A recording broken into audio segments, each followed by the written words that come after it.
Matod pa ni Auntie Claire, walang ginawang assault ang NBI. Mga bakakon! So, unsa ang NBI dito? Namamasyal lang? Presence pa lang daan nila, questionably na. Nga naman, no, bakakon yun mo. Imo mo, nihawa na diha. Pagkadungog ninyo nga, pagkahibaw ninyo nga, under protective custody sa Senado, nihawa di. Naraman lagi sa palibot. Naraman lagi sa palibot, ha? Okay na. Ready na. O, si mabinaw na to si Auntie Claire. Idol ni, idol ni Bising Kukilya. Sige. XFM Katropa. Pinagbagyan ito ng NBI at sa puntong ito gusto nating linawin. Una, walang assault na ginawa ang NBI agents sa Senado. Ay, mao?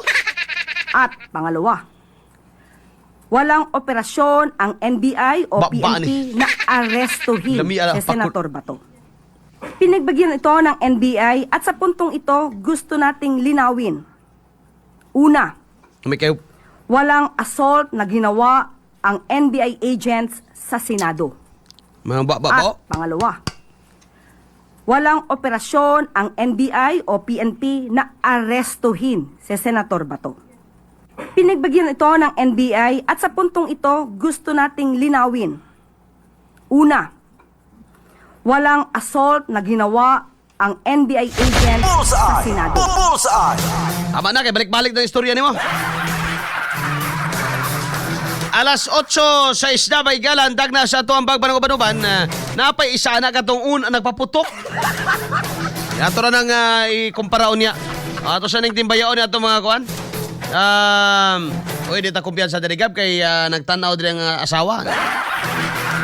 Tanawa? Gitunong bagay ni mo, gipakita na ni mo sa ako tong picture nga kuhan, no? Nananoon ni message na rin nga, now watching.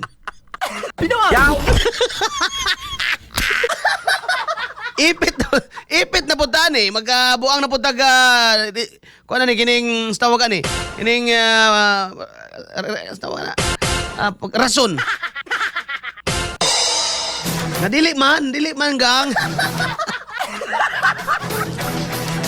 Alas 8:07 na ang tagna mga katropas buntag. Michael Riquelme Riobal. Ayaw lagdugaya si Claire Dol kay makalagot na naon ng bayana mo surok ang akong dugo. Gab, tanggalan na gab, palihog.